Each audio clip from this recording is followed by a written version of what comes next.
ప్రస్తుతం విద్యుత్ బిల్లుల బాధుడైతే మామూలుగా లేదు. ప్రస్తుతం అని కాదు, నాకు తెలిసి దాదాపుగా ఒక 4 నెలల నుంచి 3, 4 నెలల నుంచి అయితే భారీ బాధుడే కనబడుతోంది. ఇప్పుడు ఎవరి ప్రభుత్వం ఉందంటే కూటమి ప్రభుత్వం ఉంది. చంద్రబాబు నాయుడు గారు సీఎంగా ఉన్నారు. డిప్యూటీ సీఎంగా పవన్ కళ్యాణ్ గారు ఉన్నారు నాకు తెలిసి. అంతే తప్ప జగన్మోహన్ రెడ్డి అయితే ప్రస్తుతం సీఎంగా లేడు ఆయన. జగన్మోహన్ రెడ్డి సీఎంగా ఆల్రెడీ 2024 ముందే ఆయన దిగిపోయారు. 2024 నుంచి వీళ్లే కంటిన్యూ చేస్తున్నారు. కానీ ఒక వెర్షన్ అంటే చాలా మందికి ఈనాడు లేదంటే ఆంధ్రజ్యోతి పత్రికలు ఎక్కువ చదివే వాళ్ళకి ఇంకా జగన్మోహన్ రెడ్డి సీఎం అనిపించేలాగా వార్తలు ఉన్నాయి. ఎందుకంటే నెల నెలా జగన్ ఇస్తున్నారు షాకు, జగన్ కరెంట్ బిల్లులు పనిచేస్తున్నారు. అధికారంలో లేనోడు ఎలా పెంచుతాడు అనేది నా డౌట్. అలాగే అధికారంలో ఉన్నది చంద్రబాబు నాయుడు గారు. దీనికి కారణం ఏంటి అంటే, ఇంతకు ముందు అప్పుడు సర్దుబాటు ఛార్జీల పేరుతో అప్పుడు ఆయన అప్పులు చేసేసి చాలా మంది, అంటే ప్రాక్టికల్ గా నేను విన్నది, కొంతమంది లైన్ మెన్లు కూడా చాలా మంది చెప్తున్నది ఏంటంటే, అప్పట్లో బొగ్గు పొలమని కొనేశారు జగన్మోహన్ రెడ్డి, అప్పులు చేసేశారు, ఇప్పుడు ఆ అప్పులు తీరుస్తున్నారు, అందుకే మీ అందరికీ కరెంట్ బిల్లులు పెరుగుతున్నాయని గ్రామ స్థాయిలో ఉన్న చాలా మంది అడుగుతుంటే వాళ్ళకి చెప్తున్నారట. నాకు తెలిసిన వాళ్ళ కొంతమంది ఇల్లులు ఖాళీ చేసేసి కనీసం ఇంట్లో కూడా ఉండట్లేదు. వాళ్ళకి ఎలాంటి బిల్లులు వస్తున్నాయంటే 3 నెలల నుంచి 1800, 2000, 1500 వాళ్ళు అసలు వాడట్లేదు. ఎందుకు వస్తున్నాయి కారణం అంటే జగన్ వల్ల అనేది. ఇలా చాలా అంటే బాధుడే ఈ రకమైన బాధుడు ఉంటుందని ఎవరికి తెలియదు, ఇప్పుడు అనుభవిస్తున్నారు. ఇంకొక విషయం, ఈ బిల్లు అంట 2026 మే వరకు ఇలాగే కంటిన్యూ అవుతాయంట. ఈ బాధుడు అయితే తగ్గదు అనేది అఫీషియల్ గా 1912 కాల్ చేస్తే అక్కడ ఉండే సిబ్బంది చెప్తున్నమాట. ఓవరాల్ గా ఇదే అంశం మీద చర్చించే ప్రయత్నం చేద్దాం. సార్, చాలా ప్రాక్టికల్ ప్రాబ్లమ్స్ నాకు ఎదురైనవి చెప్పాను, ఇదేం సాక్ష్యాలు కాదు, ఎక్కడో వచ్చినాయి కాదు. కానీ ఈ రోజు పేపర్లు చూస్తే మాత్రం నెల నెల జగన్ ఇస్తున్నాడు షాకు, కరెంట్ బిల్లులు ఇంకా మోత మోగిపోతాయి, కానీ బాబు గారికి ఏం సంబంధం లేదు, కూటమి ప్రభుత్వానికి ఏం సంబంధం లేదు. ఎలా చూడాలి? అయితే 2019 నుంచి 24 దాకా పెంచిన షాకులు చంద్రబాబు అని ఒప్పుకోమనండి సింపుల్గా. ఎందుకంటే 19 నుంచి 24 దాకా జగన్ అధికారంలో ఉన్నాడు. అప్పుడు కరెంట్ బిల్లులు పెంచారు కదా, అప్పుడు పెంచినటువంటి వాటి మీదనే కదా వీళ్ళు పెద్ద ఎత్తున ఉద్యమాలు చేసింది. కరెంట్ ఛార్జీలు బాదుడే అని చంద్రబాబు గారు పదే పదే మాట్లాడింది. ఎలక్షన్స్ ముందు కూడా జగన్ ఇట్లాగా పెంచుతూ వచ్చాడనినే కదా. దెన్ ఆ రోజున ఛార్జీలు పెరిగినాయన్ని చంద్రబాబు వాళ్ళని ఒప్పుకోమనండి, అయిపోయా. అప్పుడు చంద్రబాబు వల్ల పెరిగినట్టు ఒప్పుకుంటే ఇప్పుడు జగన్ వల్ల పెరిగినట్టే, నో డౌట్. అప్పుడు జగన్ వల్లే పెరిగినాయి, ఇప్పుడు జగన్ వల్లే పెరుగుతున్నాయి. సరే, వినేవాడు వెర్రోడైతే చెప్పేవాడు మేధావి అని చెప్పి జరిగిపోతూ ఉంటాయి, రాసేస్తూ ఉంటారు. బేసిక్గా ఒకటే సమస్య, కరెంటు అన్నటువంటి దాంట్లో ఒక పెద్ద కుంభకోణమే జరుగుతోంది. నాయకులు సంపాదించుకుంటున్నారు, ప్రజల్ని బాధేస్తున్నారు, వ్యాపారులు ఏడుపిచ్చుకుతుంటున్నారు, వ్యాపారుల్ని అల్లాడిపోతున్నటువంటి పరిస్థితి. ఎవరు బాగుపడుతున్నారు ఈ మొత్తం వ్యవహారాల్లో అంటే కేవలం రాజకీయ నాయకులు బాగుపడుతున్నారు. మద్యం దుకాణాలది చూసుకుందాం, వ్యాపారస్తుడికి నష్టం లేదా కష్టం. తప్పుగా చేసి ఏ బెల్ట్ షాప్లో పెట్టుకున్నోడే బతుకుతాడు అక్కడ, అది లేకుండా నడవదు. అంటే ప్రభుత్వాన్ని సంతృప్తి పరచడం కోసం వీడు తప్పుడు పనులు చేయాల్సి వస్తుంది. వ్యాపారస్తుడు సంపాదించుకుంటున్నాడు ఎవడు 10 పైసలు పెట్టుబడి లేకుండా, రాజకీయ నాయకుడు, అధికార పక్షం వాడు. ఇసుక పబ్లిక్ డబ్బులు పెట్టి కొనుక్కుంటున్నారు, లారీ వాడు డబ్బులు పెట్టినే కొనుక్కుంటున్నాడు, ట్రాక్టర్ వాడు డబ్బులు పెట్టే కొనుక్కుంటున్నాడు. ప్రభుత్వానికి 10 పైసలు వెళ్ళట్లా, లాభపడుతుంది ఎవరు? అధికార పక్షం వాళ్ళు. ఇప్పుడు దీంట్లో అంతే, లాభపడుతోంది ఎవరు? ప్రభుత్వానికి సంబంధించిన వాళ్ళు. ఎందుకని? కొన్ని కంపెనీల దగ్గర నుంచి కరెంట్ తీసుకోవట్లే, కానీ వాళ్ళకి డబ్బులు కడతారు. మనకి అగ్రిమెంట్ ఎట్లా ఉంటుందంటే, కరెంటు వాళ్ళు ఉత్పత్తి చేసే పవర్ని మనం తీసుకుంటామని అగ్రిమెంట్ రాస్తాం. నీకు అవసరం ఉన్నా లేకున్నా తీసుకోవాలి, తీసుకోకపోయినా డబ్బులు కట్టాలి. తీసుకోకపోతే నీ తప్పు, వాళ్ళది కాదు. తీసుకోవడానికి నువ్వేం ప్లాన్ చేస్తావు? ఈ ఏడాది 100 కంపెనీలు ఉన్నాయి, వచ్చే ఏడాది 200 వస్తాయి, లేదా ఈ ఏడాది 200 మెగావాట్లు వాడారు, వచ్చే ఏడాది 300 మెగావాట్లు వాడతారు. ఇది ఒక అంచనాకు వస్తారు, ఆటోమేటిక్గా చేయొచ్చు. కానీ అసలు లాజిక్ ఇక్కడ వేరేది ఉంది. ఏంటయ్యా అంటే, కరెంటుకు సంబంధించి జరుగుతున్నటువంటి అతిపెద్ద తతంగం ఎలక్ట్రిక్, ఏదైతే మన సోలార్, విండ్ పవర్, ఇవి రెండు అతి తక్కువకు వస్తాయని తెలుసు. తెలిసి ఎందుకని మనం ఇవాల్టికి కూడా దాన్ని ఒక స్ట్రీమ్ లైన్ చేసుకోవట్లా? ఇప్పుడు పెడుతున్నాం, జగన్ హయాంలో ఇచ్చిన వాటిని ఇప్పటికీ నడుస్తున్నాయి. ఇంతకు ముందు కుదుర్చుకునే అగ్రిమెంట్లు ఎప్పటికి కుదిర్చేసాం మనం? 5 ఏళ్ళు, 10 ఏళ్ళు, 15 ఏళ్ళు, 20 ఏళ్ళు. కొత్తది తక్కువకి వస్తున్నా పాతది ఎక్కువ కొన్నది కట్టాల్సిందే మనం. అవునా? కానీ కట్టాల్సిందేగా, ఆ రేటుకే కట్టాల్సిందే. తీసుకోనంటే కుదరదు. కరెంటుని ప్రొడ్యూస్ చేసి దాచుకోలేము. ఇప్పుడు అదేదో బ్యాటరీలది ఫ్యాక్టరీ ఇదే పెట్టిస్తున్నారట. అది ఒక 5 ఏళ్ల తర్వాత చూద్దాం దాని సంగతి. ప్రస్తుతానికి అదొక ప్రయత్నం, బ్యాటరీలో కరెంటు దాచడం అనేటటువంటి. ప్రస్తుతానికైతే అవకాశం లేదు. ఇప్పుడు ఫర్ ఎగ్జాంపుల్ 100 ఏళ్ల కోసం కరెంటు కోసం ఒక అగ్రిమెంట్ చేసుకున్నాం. ఈలోపు 150 ఇళ్ళు అయితే కరెంట్ ఇంకా అదనంగా కావాలనుకున్నాం. అనుకుని 200 ఏళ్ల కోసం పెట్టాం. ఇళ్ళు 150 ఉన్నాయి. ఈ అదనంగా మిగిలిన 50 ఇళ్ల కోసం తీసుకున్న కరెంటు నువ్వు అగ్రిమెంట్ రాసుకున్నావు కాబట్టి, నువ్వు వాడట్లేదు కాబట్టి అడు ప్రొడ్యూస్ చేయడు. కానీ డబ్బులు మాత్రం 200 కట్టాల్సిందే. ఇది ప్రొవిజన్. ఈ విద్యుత్ వ్యవస్థలో మార్పులు చేయడానికి ప్రభుత్వాలు సిద్ధంగా లేవు, పైగా ప్రోత్సహిస్తున్నాయి. మీకు ఎట్లా అయిపోయినాయి అంటే బల్క్ లంసమ్ అమౌంట్ కరప్షన్కి చాలా సులభమైనటువంటి మార్గాలు. ఇదొక కేంద్రమైంది. ఇసుక, లిక్కర్ ఎట్లాగో ఇప్పుడు ఎలక్ట్రిక్ మన కరెంటు ఉత్పత్తి కూడా ఇది. కాకపోతే ఇది బల్క్ లెవెల్, చిన్న చితకాది కాదు, ఇది చాలా పెద్ద లెవెల్ అనమాట. ఇంకొకటి, కొన్ని కంపెనీలు అయితే అసలు కరెంట్ ఉత్పత్తి చేయవు తెలుసా, కానీ వాళ్ళతో అగ్రిమెంట్ చేసుకుంటారు. ఇప్పుడు ఎవడైనా ఒక ఇండస్ట్రీ ఉంది, అక్కడ బియ్యం ఏది ఉత్పత్తి అవుతుంది, బియ్యం నాకు ఎంత కావాలని అగ్రిమెంట్ చేసుకోవడం ఒక ఎత్తు. కానీ అట్లాంటిది ఏమీ లేకుండా కరెంటు ప్రొడక్షనే చేయనోడికి కరెంటు అగ్రిమెంట్ నడిచిపోతుంది. వాడేం చేస్తాడు, చిన్న చితక వాళ్ళందరినీ ఎవడైనా వెళ్తే వాడి దగ్గరికి వెళ్ళమంటారు. ఇప్పుడు ఆంధ్రాలో ఒక తతంగం నడుస్తుంది. ఎలక్ట్రిక్ ఇది సోలార్ పవర్కి సంబంధించి ఒక సంస్థ ఒక ఒప్పందం చేసుకున్నారు. ఇప్పుడు ఎవరన్నా సోలార్ ప్రొడ్యూస్ చేయడానికి వస్తుంటే డైరెక్ట్గా ప్రభుత్వమే కొట్టామంటలా, వాడితో ఒప్పందం చేసుకోమంటున్నారు. వాడితో మేము ఎందుకు ఒప్పందం చేసుకోవాలని వదిలేసిపోతున్నారు పెట్టడానికి వచ్చేవాళ్ళు. ఆ సదరు పర్సన్ గతంలో వైసీపీ హయాంలోనూ ఒక వెలిగాడు, టీడీపీ హయాంలోనూ ఒక వెలుగుతున్నాడు. అతన్ని అప్పట్లో ఆరోపించిన వాళ్ళు ఇప్పుడు ప్రోత్సహిస్తున్న అధికారులు ఉన్నారు అక్కడ ఎలక్ట్రిసిటీ డిపార్ట్మెంట్లో. ఇట్లాంటి బోలెడు తతంగం. ఇది నెంబర్ 1. నెంబర్ 2 వచ్చేటప్పటికి సబ్సిడీలు ఇస్తారు. ఆక్వా వాళ్ళకి సబ్సిడీ, రైతులకి సబ్సిడీ, ఇట్లాంటి రకరకాల వాళ్ళకి ఇస్తారు కదా. సబ్సిడీ ఇచ్చినప్పుడు మిగతా వాళ్ళకి వచ్చేదానికంటే వాళ్ళకి తక్కువకి ఇస్తున్నప్పుడు ఆ డబ్బులు ఎవరు పెట్టుకోవాలి? ప్రభుత్వం పెట్టుకోవాలి. వాళ్ళు పెట్టుకుంటున్నారా? లేదు. ఎలక్ట్రిసిటీ డిపార్ట్మెంట్ చేత అదంతా సబ్సిడీలు ఇప్పించి ఆ డబ్బులు జనం మీద వేసుకోమంటున్నారు, ఆ నష్టాన్ని. దాంతో దానికి అనుగుణంగా టారిఫ్ వేస్తాడు, ఓకే చేస్తారు, మనం కడుతున్నాం. మీరు ఇంకేం అక్కర్లేదండి, కరెంట్ బిల్లు ఒకసారి తీయండి, 3 పేరాలు కనబడుతుంది, 3 గీతలు కనబడతాయి.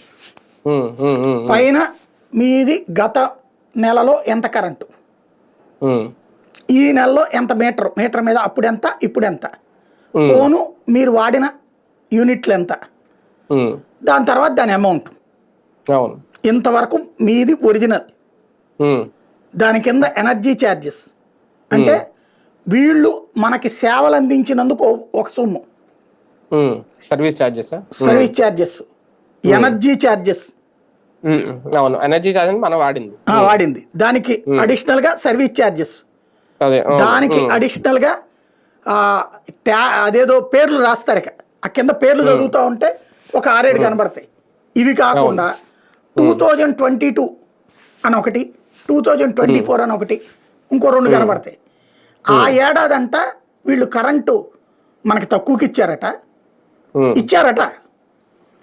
అలా ఇచ్చినందువలన వాళ్ళకి ఎక్కువ భారం పడిందట. అప్పుడు మన దగ్గర వసూలు చేద్దాం అనుకున్నది వసూలు చేసుకోలేకపోయారు కాబట్టి, మనకి తక్కువ కరెంట్ ఇచ్చారు కాబట్టి ఇప్పుడు ఆ డబ్బులు మనం కట్టాలట. అది కూడా 2026 వరకు కట్టాలట. ఇందులో విచిత్రం ఏంటంటే ఆ ఏడాది మనకి బిల్లు ఎవడు తగ్గించాడు? అదే కదా, అప్పుడు బాధారు కదా. అంటే ఇందులో చిన్న మీరు చెప్పిందా అంటే ఇదే మీరు చెప్పింది కరెక్ట్ 100%. నేను డైరెక్ట్ గా 1912 కాల్ చేసి అడిగా మార్నింగ్. అయితే వీళ్ళు ఏమంటున్నారంటే ఒక 2 మీటర్ నెంబర్లు చెప్పాను నేను. ఒకటి 2021లో తీసుకున్న మీటరు, 2022లో తీసుకున్న మీటరు.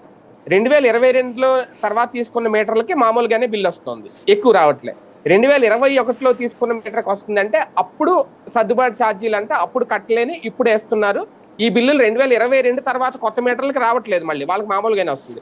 2022 ముందు అంటే 21 ఆ ముందు తీసుకున్న వాళ్ళకి ఈ బిల్లులు వస్తున్నాయి అనేది వాళ్ళు చెప్తున్నమాట. అదేం లేదు, నాకు 22లో తీసుకున్న దానికి కూడా వస్తుంది బిల్లులు. సోలార్ దానికి కూడా వస్తున్నాయి. సోలార్ ద్వారా నేను పవర్ ఇస్తున్నా గవర్నమెంట్కి, అవును, కానీ నాకు ఎదురు వస్తుంది బిల్లు. రాకూడదు అసలు మరి. అదే కదా, దాంట్లో అడ్జస్ట్మెంట్ ఏంటి నాకు అర్థం కాల. అదే కదా మరి. పవర్కి నేను దానికి పెట్టుబడి పెట్టా, నాకు ఎదురు వస్తుంది అనుకున్నా, నేను ఎదురు కడుతున్నా. ఏంటంటే అట్లా తయారైపోయింది అంతే. అంటే ఏదో రకంగా వసూలు చేస్తున్నారు అంతే. ఏం లేదు, వాళ్ళు దాంట్లో ఈ కార్పొరేట్ సంస్థలు ఏవైతే అంటే ఈ ప్రొడక్షన్ సెంటర్లు ఏవైతే ఉన్నాయో వాళ్ళకి ఇప్పుడు చిన్న ఎగ్జాంపుల్ ఏంటంటే పవర్ డిపార్ట్మెంట్లో సీనియర్లతో మాట్లాడితే తెలిసిపోతుంది మీకు. ఒక ఆయన పేరు గుర్తులేదు కానీ నేను అప్పట్లో వార్త చేశాను, ప్లస్ ఇంటర్వ్యూ కూడా చేశాను ఆయన్ని. మన పవర్కి సంబంధించి ఒక సిస్టమ్ని తయారు చేశాడు, సాఫ్ట్వేర్. గత 50 ఏళ్ల కరెంటు వాడకాన్ని బేస్ చేసుకుని ఏ రోజున అప్పట్లో ఎంత పవరు వాడారు, ఏడాది వారీగా ఎంత పెరిగింది అన్నటువంటిది. మీకు ఇవాళ ఇదివరకు ఏంటంటే 24 గంటల కరెంట్ లేదు కాబట్టి ఇష్యూ వేరు. ఈ 24 గంటల కరెంట్లు వచ్చాక కూడా డేటా ఉంది కదా అక్కడ, ఎప్పటికప్పుడు అప్డేటెడ్ డేటా ఉంటుంది అందులో. ఈ డేటా ప్రకారం ఏంటంటే కరెంట్ డిపార్ట్మెంట్లో మంచి ఎక్స్పర్ట్ ఉన్న బుర్రలు ఉన్నాయి. వాళ్ళు వచ్చే వారంలో ఎండ పెరుగుతోంది, ఎండ పెరిగినప్పుడు ఏసీల వాడకం, ఫ్యాన్ వాడకం ఎక్కువగా ఉంటుంది, ఇది సహజ సిద్ధం. అప్పుడు ఇంత పవర్ అవసరం అన్నది వాళ్ళకి తెలుసు. ప్రభుత్వానికి ఇప్పుడే కొటేషన్ ఇచ్చేస్తే ఇంత కరెంట్ అవసరం అవుతుందని ప్రభుత్వం అంటది. అంటే డిపార్ట్మెంట్ ఇంకా మళ్ళీ ప్రభుత్వం ఏముంది, అక్కడ ఉన్న హెడ్డే కదా. ఆ టారిఫ్ ఇచ్చేస్తే ఏది ఇప్పుడు సెంట్రల్ గ్రిడ్ కింద కదా అనుసంధానం. ఇప్పుడు మీకు ఈజీగా అర్థమయ్యే భాషలో చెప్పాలంటే మీరు హైదరాబాద్ టికెట్, విమానం టికెట్ బుక్ చేసుకున్నారనుకోండి, ఇవాళే బుక్ చేస్తే 2000కి వస్తుంది. అదే ఆ రోజు పొద్దున బుక్ చేస్తే 7000 అవుతుంది. అవును అవును, అట్లాగా ఇక్కడ ఛాన్స్ ఉంది మనకి. వచ్చే నెలలో ఈ రోజున మాకు ఎంత పవర్ అవసరం ఉంది అని చెప్పేసి మనం ఇప్పుడే కొటేషన్ నెల ముందు పెట్టామనుకోండి, మీకు 2:30కే వస్తుంది, 2 రూపాయలకే వస్తుంది కరెంటు. ఆన్లైన్ అనమాట ఇదంతా. కానీ వీళ్ళు అట్లా చెయ్యట్లా, ప్రభుత్వానికి చెప్పట్లా, ప్రభుత్వం మానిటరింగ్ లేదు, అధికార యంత్రాంగాలే. ఇందులో నేను చంద్రబాబు గారు తింటారో లేకపోతే పవన్ కళ్యాణ్ తింటాడో అంటలే నేను, అధికారులు తింటున్నారు. ఆ సదరు సంస్థలతో వీళ్ళు కుమ్మక్క అవుతున్నారు. కుమ్మక్కయ్యి రాజకీయ నాయకులకు సంబంధించిన సంస్థలు అవుతాయి, లేదా రాజకీయ నాయకులతో నడుపుతున్నదో లేకపోతే పార్ట్నర్షిప్ ఉంటాయి అనమాట. అక్కడ చేసే జిమ్మిక్ ఏంటంటే వీళ్ళు ఆ రోజు దాకా చెప్పరు, ఆ రోజున 1 గంట ముందు అనుకోండి వాడు చెప్పిన రేటుకి వీళ్ళు కొనాలి. 2 రూపాయల కరెంట్ 10 రూపాయలు అంటే కొనాలి. అలాగే వాడికి ఇమ్మీడియట్ క్యాష్. ఈ విధమైనటువంటి మోసం జరుగుతోంది ఇప్పుడు డిపార్ట్మెంట్. దాన్ని కంట్రోల్ చేసి, ఒకప్పుడు చంద్రబాబు గారికి ఇట్లాంటి వాటి మీద ఫీడ్బ్యాక్ ఇచ్చే ఇంటెలిజెన్స్ ఉండేది.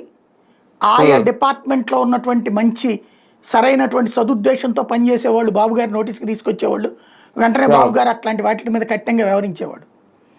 ఇప్పుడు ఆయనకి అట్లాంటి ఆ మధ్యలో ఉన్న వ్యవస్థలు సలహా ఇవ్వట్లేదేమో, నిఘా పట్టించుకోవట్లేదో తెలియలే నాకు. ఇట్లాగా దోపిడీకి గురవుతున్నాం మనం. ఇవన్నీ కూడా బాధుడే. ఇంకొకటి ఒకటిసారి అప్పటికి ఇప్పటికి తేడా చూసుకుంటే, ఓకే వీళ్ళు చెప్పి వెర్షన్ కూడా ఇందులో మనం ఇంక్లూడ్ చేస్తే, అప్పుడే ఎక్కువ ధరకే కొన్నారా విద్యుత్తు అంటే సెకీ ఒప్పందం తర్వాత ₹2.24 ఎంతకో తక్కువ కొన్నారు అన్నారు కదా.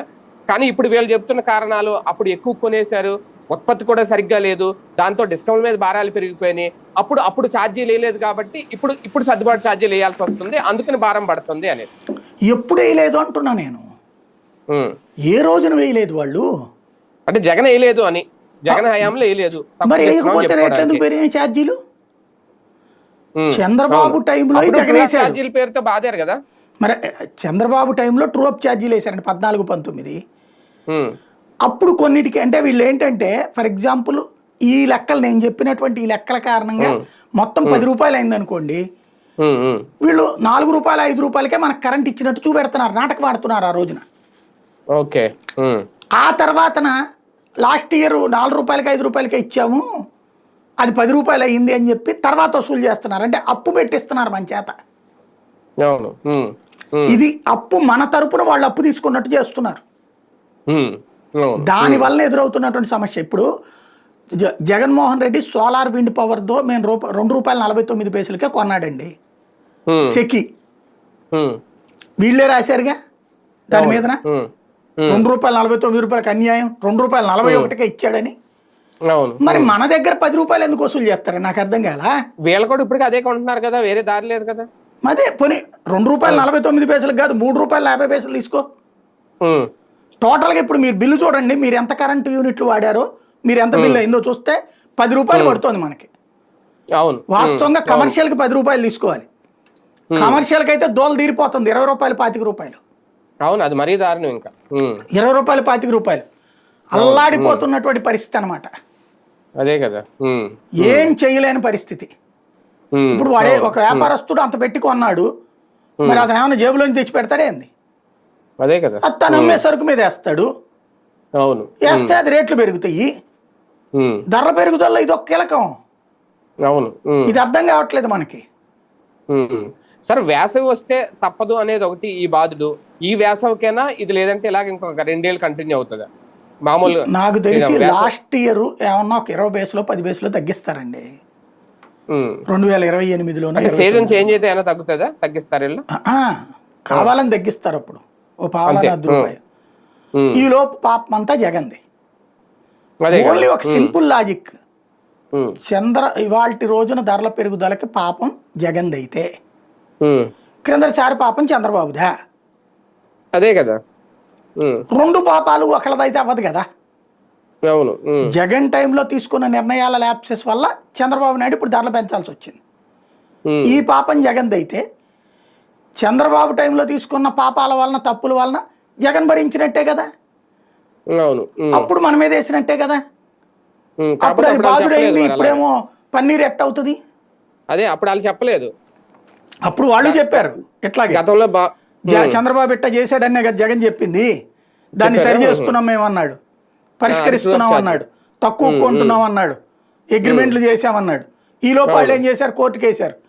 మాతో అగ్రిమెంట్ అయిన తర్వాత ఆ రేటు పెట్టి కొనుక్కోకుండా ఈయన ₹2.49 ₹1.90 కొంటానంటే ఎట్టాగా, కొనుక్కోమానండి, మా డబ్బులు మాకు ఇవ్వండి అని కోర్టు ఇవ్వమని చెప్పింది.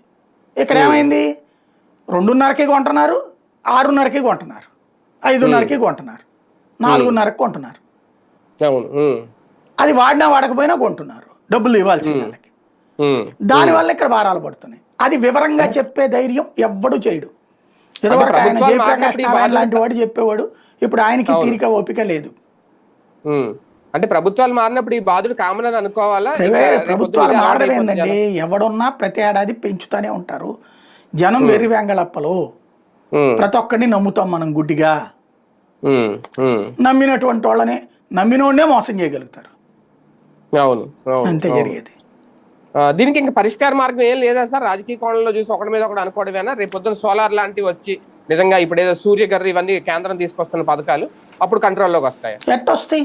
ఇప్పుడు సోలార్కి ఇవాళకి కూడా వచ్చిన సమస్య ఏంటంటే, మనం మిగతాది గవర్నమెంట్ కనెక్షన్ తీసుకోకుండా సోలార్ పెట్టుకోవాలంటే పెద్ద బ్యాటరీలు పెట్టుకోవాలి.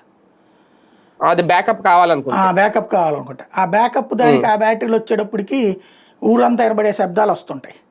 అది దాంతో గ్యారంటీలు ఉండవు, సెక్యూరిటీ తలనొప్పి. అందుకని బ్యాటరీలకి ఇంకోటి, ఆ బ్యాటరీలతో అట్లా మంచి క్వాలిటీతో సప్లై చేసే సంస్థలు కూడా లేవు ఆంధ్ర తెలంగాణలో. దానివల్ల బ్యాకప్ కాకుండా ప్రభుత్వంతోనే టైఅప్ అవుతున్నాం. ప్రభుత్వం ఏమో ₹2.50 తీసుకుంటానంటది, కానీ సోలార్ వాళ్ళ మీద కూడా ఈ ఛార్జీలు వేస్తున్నారు. పాతయ్యని ఓకే. సోలార్ వాళ్ళ మీద కూడా వేస్తున్నారు, వదిలిపెట్టట్లేదు వాళ్ళ మీద కూడా. మరి వాళ్ళకన్నా వదిలిపెట్టాలి కదా, వాళ్ళ దగ్గర నువ్వు తక్కువకి తీసుకుంటున్నావు కదా 2.5కే, మరి అక్కడ కూడా వదిలిపెట్టట్లేదు. కాబట్టి ఇది బాధుడు అనేది ఆగేది కాదు, ఎదురువాళ్ళ పేరు మీద నడుపుతా ఉంటారు అంతే. అది కానీ రాజకీయాలకు వాడుకుంటున్నారు అంతే, ఎవరికాళ్ళు ఎదురోళ్ళ పేరు చెప్పుకునేసి బాధుడు మాత్రం కంటిన్యూ చేస్తారు అంతే. అంటే బాబు గారు తలుచుకుంటే దీన్ని తగ్గించడం కూడా అవదేమో, అంటే భారం వాళ్ళ మీద వేసుకోవాలి. తగ్గించుకోవాలనుకుంటే తగ్గించుకోవచ్చు, తగ్గించుకోవాలనుకోవట్లేదు అంతే, సింపుల్. ప్రభుత్వం భరించాల్సి వస్తుంది ఈ భారం అంతే. Right right. చూద్దాం, ఈ షాకులు అయితే తప్పు జనాలకి. ఫైనల్ గా అర్థమవుతుంది ఏంటి అంటే, ఎవరెన్ని చెప్పినా ఎన్ని సాకులు చెప్పినా ఆ సాకుల నుంచి షాకులు తగిలేదైతే జనాలకే. ప్రభుత్వం మారినా లేదంటే బాబు గారు తగ్గించాలనుకున్నా, మళ్ళీ జగన్మోహన్ రెడ్డి గారు వచ్చినా, ఎవరు వచ్చినా సరే ఈ ఏడాదిలో ప్రతి ఏడాదిలో ఈ షాకులు అయితే తప్పేలా లేవు. ఇక దీనికి ప్రజలే ఆలోచించుకోవాలి నెక్స్ట్ ఏం చేయాలి ఏంటి అనేది.